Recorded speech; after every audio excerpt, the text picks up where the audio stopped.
Welcome, everybody, to the Green Rush. It's Friday afternoon with Jimmy Young and David Rabinovitz. We're glad to have you back. We got another great show for you today. And now that I've done my warm-up act, over to Jimmy. Hey, thank you so much, David. And it's been a very busy week in the world of cannabis. And we have a very exciting thing to talk about today. We'll get into it a little bit later. We'll talk about delivery. We're also going to give away our first grand prize in our Tell Us Your Story contest. And if you haven't gone on to procannabismedia.com to tell us your story, you're not eligible. But please, it's going to keep going for the next 3 months. So get on to our website and give us your cannabis story. You could win with yourstory.com. But first, we're going to introduce someone here who I'm so excited to join our team. His name is Dave Briggs, and he's a former network news and sports guy. He lives in Connecticut. He's a pro-cannabis guy. And this week, he is going to launch his Cannversation with Dave Briggs show on Pro Cannabis Media. Sure enough, it was done earlier this week, and we've got a clip from that show that we're going to be talking about. But first, let's listen to this clip. The NFL has its own cannabis culture, believe it or not, between the guys. And the ones that are smart about it are able to do it safely and respectfully and just be able to move forward. The first day they test you is 420. Is that irony or just punishment? They got a weird sense of humor. That's a very weird sense of humor. Rob talks about a cannabis culture, Calvin, in the NFL. Tell me more about that. I mean, in your estimation, how many guys in NFL locker rooms, at least in your day, did smoke? Yeah, over 50% of the guys, whether it was a constant thing or just for social or just for healing, I would say over the half of the locker room. I would want to say way more than that, but maybe 60-70% have experience with cannabis. Sure, college, think about it. you're going to come in contact with these things just on the person. To find what's their choice to help them find solutions for their pain. And their whatever discomfort they have. All right, here we are, a Friday afternoon Green Rush Live show. I'm Jimmy Young, and I'm joined again by two. We've got a David and a Dave, and that's how we will differentiate between the two. Dave Briggs, first of all, great job on the interview. I really expect a lot of people to check it out because it was fun, first of all, to see you back on camera, Dave. Yeah, it was good to be back on camera, Jimmy. Good to see you, my friend. And Calvin Johnson, both he and Rob Sims, I think are the kind of guys that can normalize this conversation. I think you need some former athletes that are well-spoken, successful, thoughtful guys that aren't just sitting there, smoking out of a bong, that can really bring a whole new light on cannabis that needs to be discussed out there. That they talk about the cannabis culture that exists in NFL locker rooms. You heard it there. And it exists in NBA locker rooms and across professional sports. But I think they're really going to do a lot of good and they'll succeed in this business. Dave, one of the things that we've talked about a lot, and if you look at the history of cannabis in this country, and David Rabinovitz is kind of a historic scholar. Can I call you that, David? I think that's giving me a little more credit than is due, but okay, I'll take it. You've done the history of cannabis presentations at various conventions. Okay, let's just say that. That being said, I think everyone on this call recognizes that race plays a huge role with this plant. Needless to say, for generations now, law enforcement was able to target Black people and brown people because they knew, hey, we should give them a hassle because they might have cannabis on them.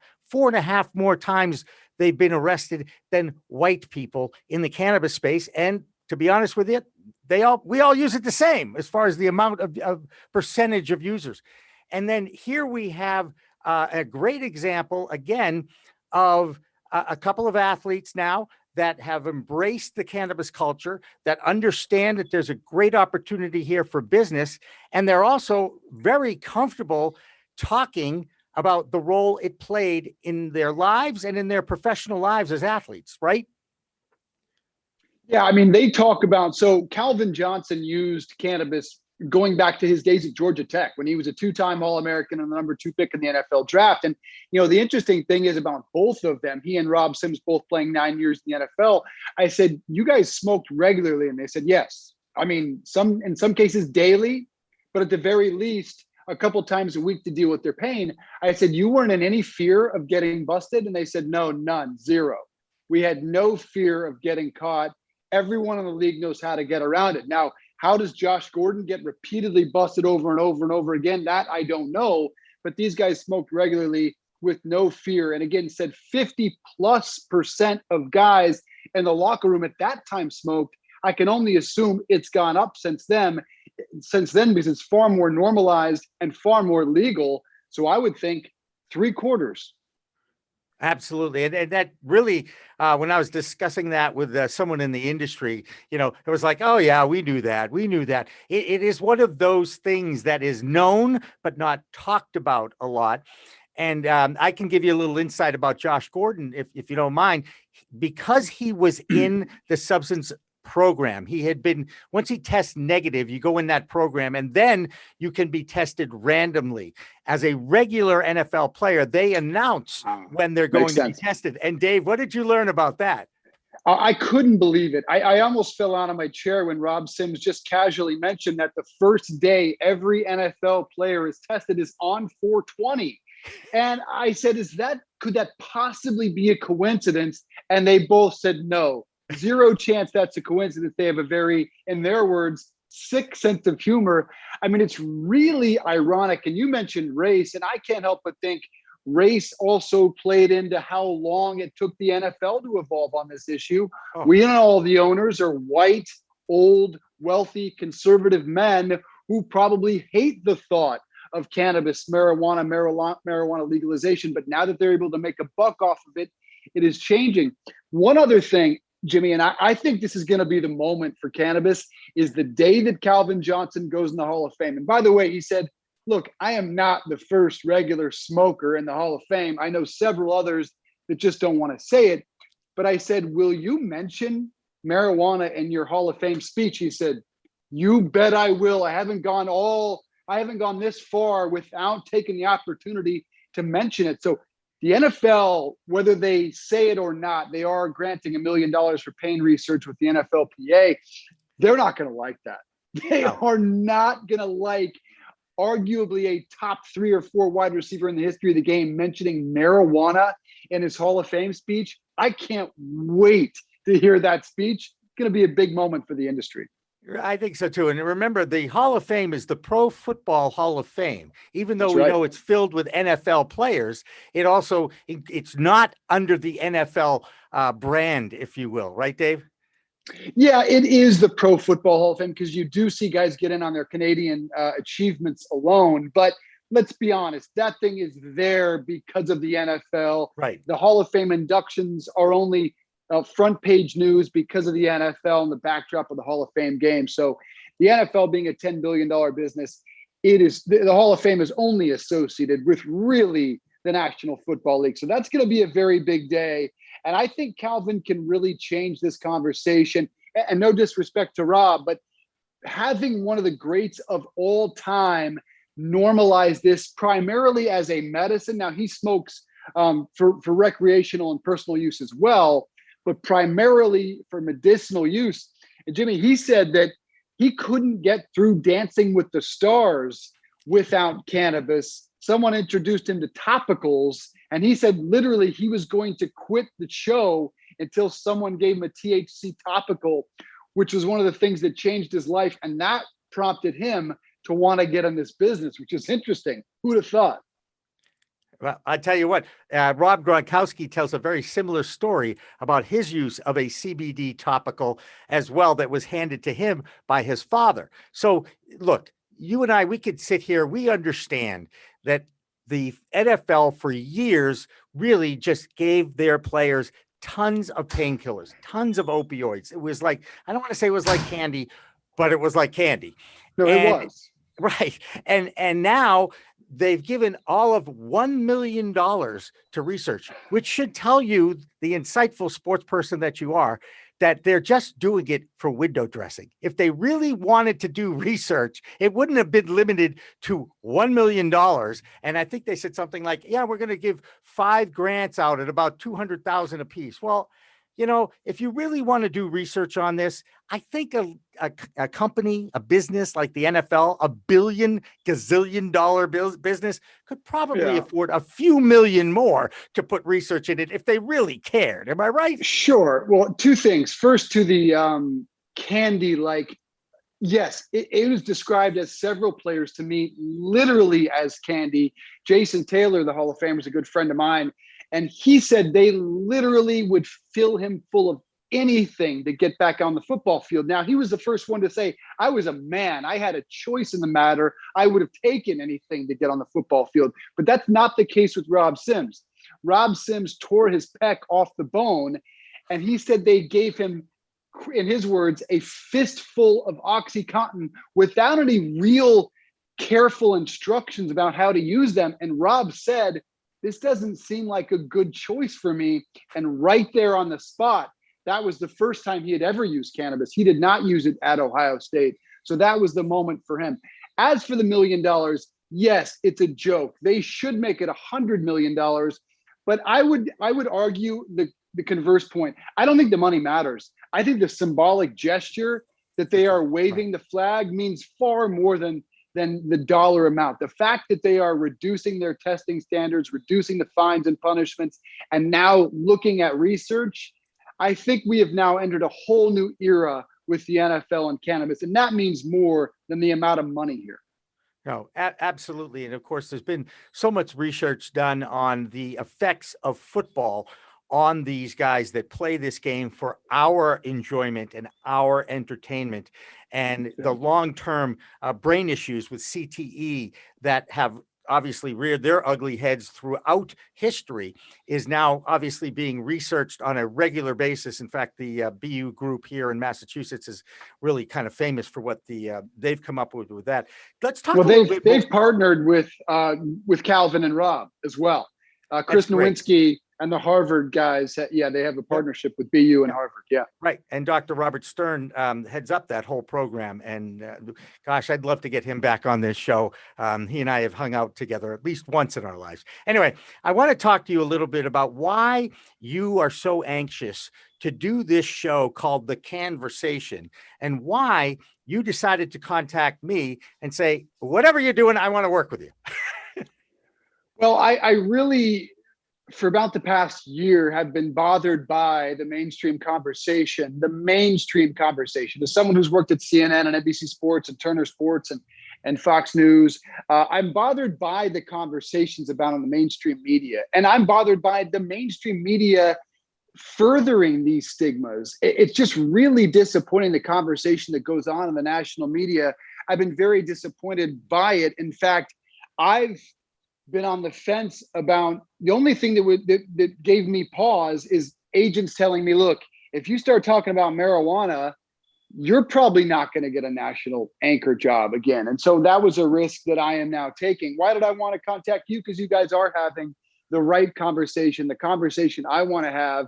And I think pairing someone like myself from the national media with these guys like Calvin Johnson, like Paul Pierce, I hope like Ricky Williams and Gary Payton and Chris Webber, just to mention a few, I think those combinations of people from the opposite sides of the track and opposite worlds can really shed the right attention on cannabis, on marijuana, and hopefully have a better conversation about it.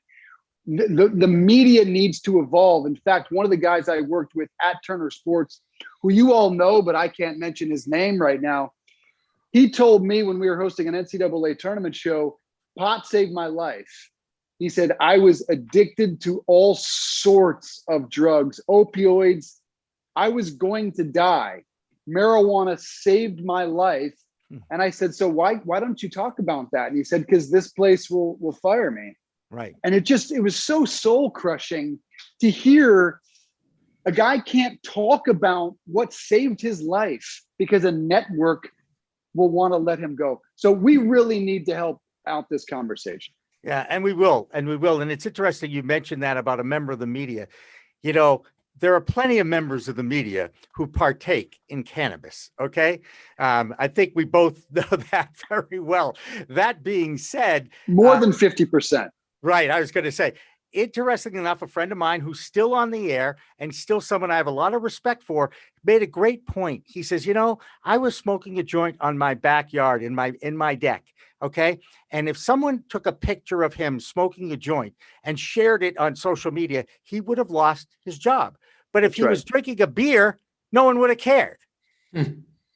And that's a perfect example of the double standard that still exists in media today. And you know, I can't tell you how many times, Dave, I've heard that phrase, cannabis has saved my life. Cannabis has changed my life. Yeah. You know, it's funny though. I will say I saw a great moment just the other day and I believe it was Good Morning America. No, it was the Today Show of all shows.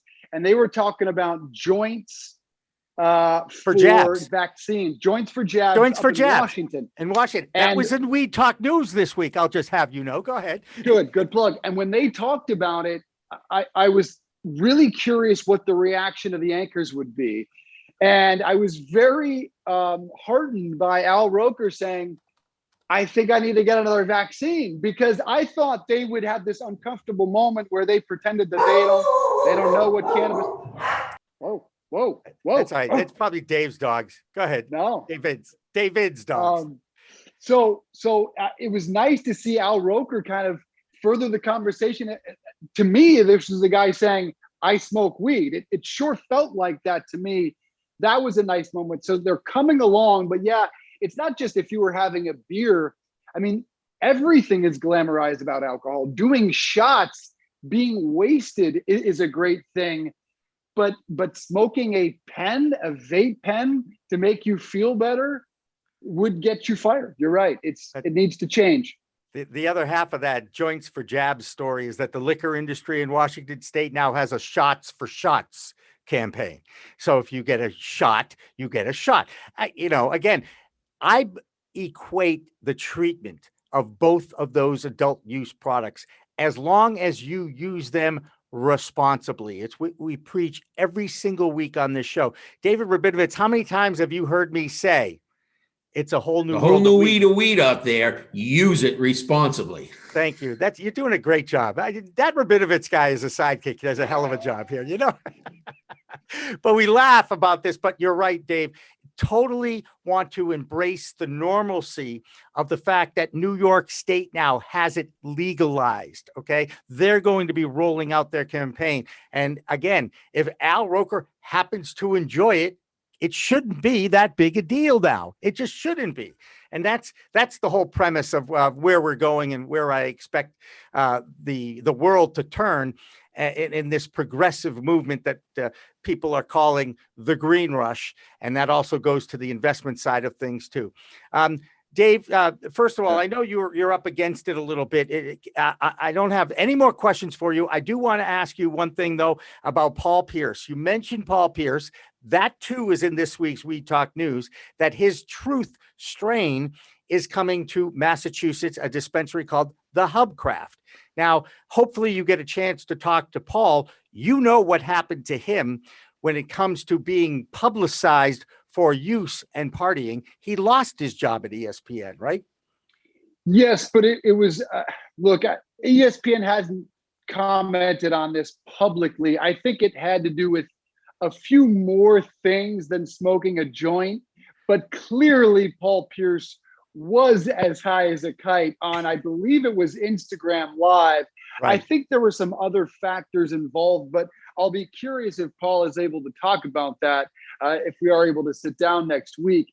It certainly was played into it, though. I can tell you that. I don't know if it was the only factor involved in his dismissal. He did a good job, and he was a star at ESPN. So I'm not sure if there's legislation pending there or not, but you mean litigation? You mean you think there might be a lawsuit? Litigation, excuse me. Yeah, I would assume he won't talk about it, but we'll find out next week. But look, I mean, Paul Pierce, the Truth, and Ricky Williams has Heisman coming out, and Chris Webber, and these guys are embracing their own signature strain as well, and Gary Payton. So, I think it would help if we had a little more widespread. Joe Montana is an investor in a cannabis company, but he won't talk about it publicly. It would really help if we had let's just throw out a name, and I'm not saying he smokes pot, but an Aaron Rodgers, a Matt Stafford, a white quarterback figure who would come out publicly and say that but that I don't expect that anytime soon. Well, there's actually a very famous quarterback that we all know who it is. I believe they refer to him as the GOAT, who believes in alternative medicines and also a plant-based diet. And I'm talking about Tom Brady. And I'm not saying I know absolutely anything about that. I do not. My point is, this is a plant medicine. That's all my point is. It isn't a drug. It's a plant medicine. And that changes the whole dynamic when you start thinking of it like that. And hopefully we'll see some descheduling.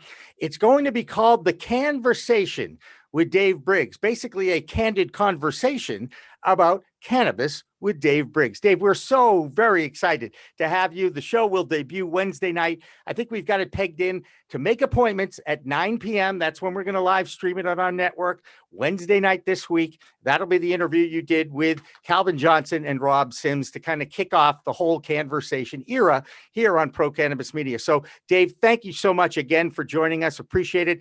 It is the time when we take a break because it's 420.